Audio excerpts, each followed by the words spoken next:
Ayan, nandito kami sa sa bukid ng lupain ng aking asawa. Ay kubo.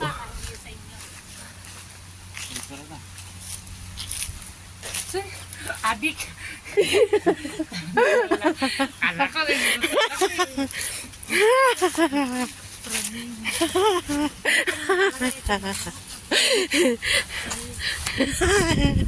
Kau mama. Kau mama. O diba? Huwag kang ano sa akin, baka ka. Hindi ako nakapula. Puti, hi. Hi, Kau. Yun.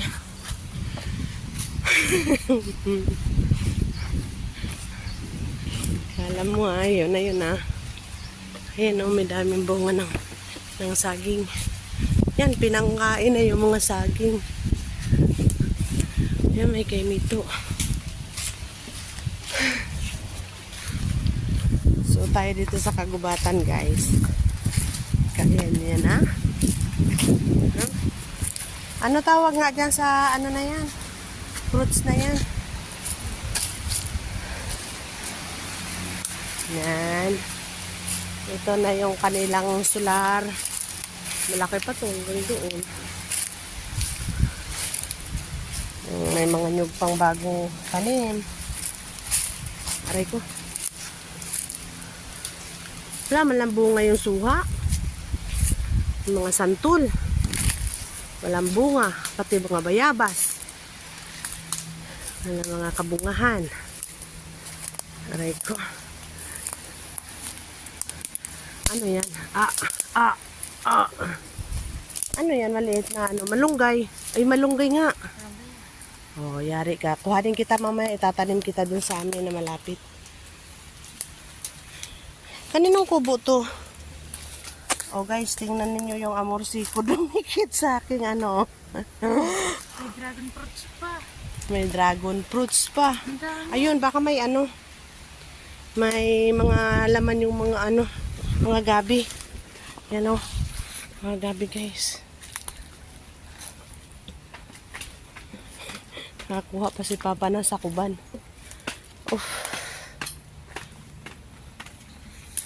Kaninong kubo to pa? Kubo namin. Kubo pala nila Papa to. Ito yung kubo nila Papa dati. O, tingnan nyo guys.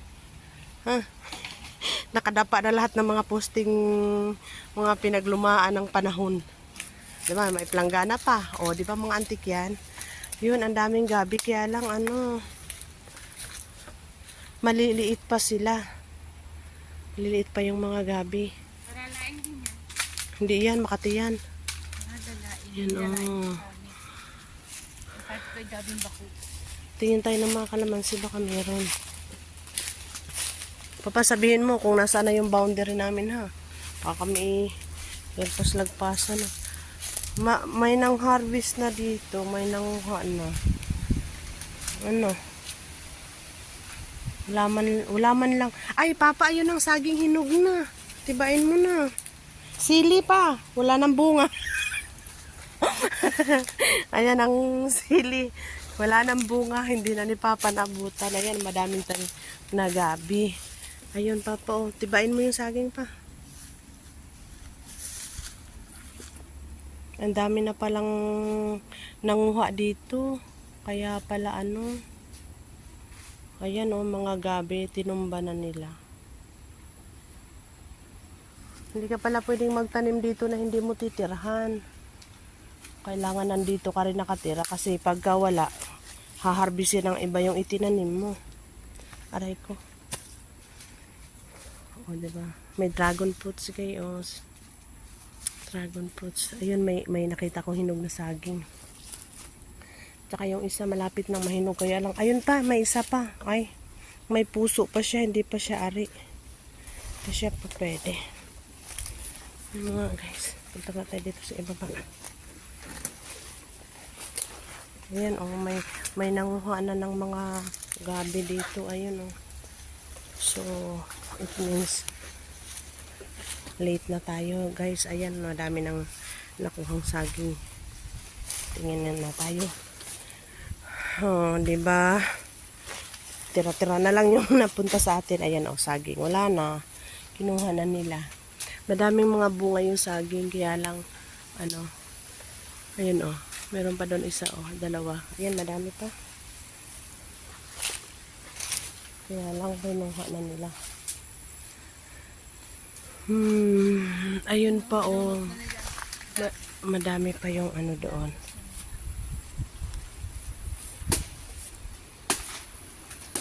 Ayan, titiba na ng saging si Papa kasi magulang na yung saging. Kaya lang, maliliit na bird yung mga saging. Wala na rin mga puso. Ayun, Bio, pwede na rin yung puso. Oo.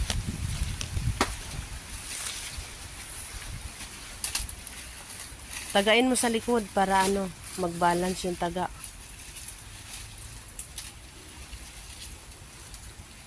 Ganyan, sa likod. Magaling ako manguha ng saging eh.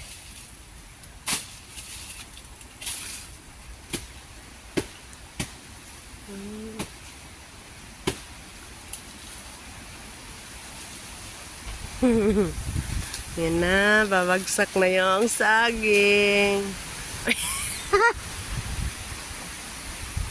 Hindi ba naman.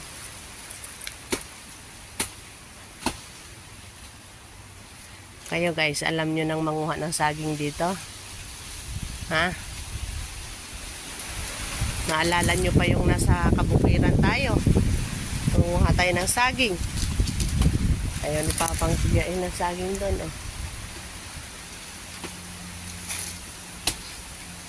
Kaya ganyan lang ang pagkakataga niya kasi pagka sa likod tinaga, babagsak siya at masisira yung saging. Madudurog yung saging. Kaya ganyan, dahan-dahan lang. Diba? Bantayan natin yung pagbagsak ng saging, guys. Okay. May dragon fruits pa rin sa taas na nakahawak. Ayan oh, ang dami-daming mga dragon fruits. Siguro ang sarap niya nung mamunga na yan dito. Kaya lang, bihira na nga kasi kaming pumunta dito. Ilang years na bago ulit ako nakapunta. Pa hindi yan matumba, may nakakawit na dragon fruits. Ayan.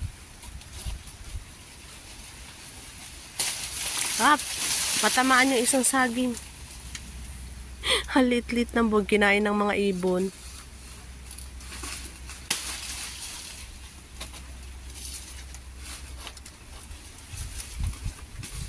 Oh, 'di ba? Isang ano lang, hirap na hirap kaming kuhanin.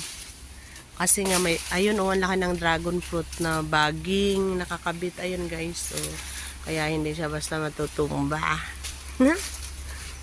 Sayang no, be, hindi tayo nakapunta ng tagbunga ng mga dragon fruit. Ayun na. Ayun na, bagsak na. Ayun na. Ha? Kinuha lang nilang puso, maliliit pa yan, oh. Bulinggit pa. Piyasot pa. Mga siguro 1 month pa yan, ganyan makukuha mo yan.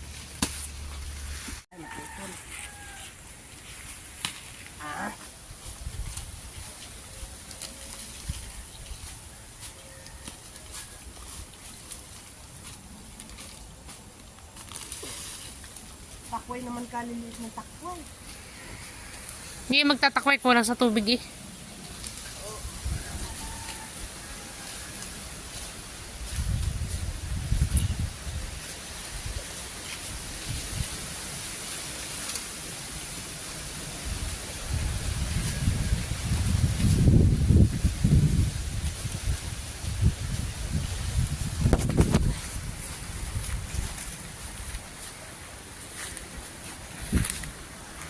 Gawin namin laing to.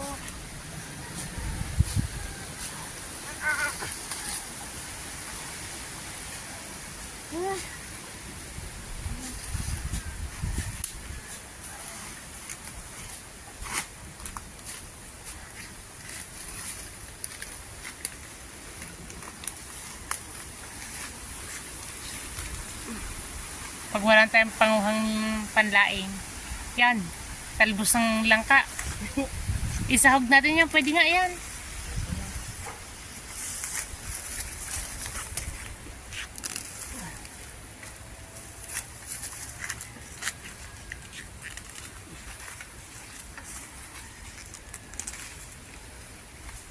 Balang kasi ang nakikinabang eh. Walang ano.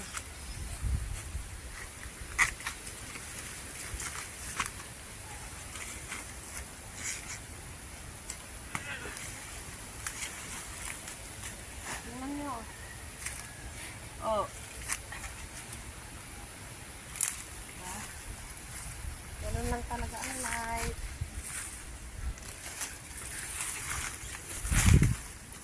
Madami kasi akong loob doon, Kaya nga. sarap mag-live sa bakit.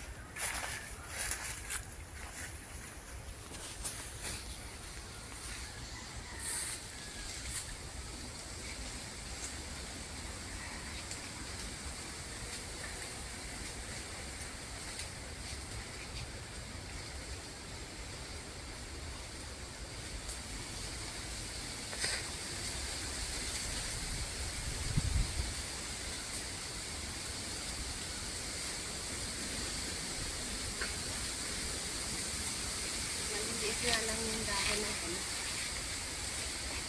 Masarap. Tingnan nyo si Aisha guys, yung mga pinanguhaan niya. Ano daw ang tawag niyan? Ligaw na cucumber. Tingnan nyo nga, malilinggit na. Cucumber ba to? Oh. Diba? Ang dami-dami. Yan.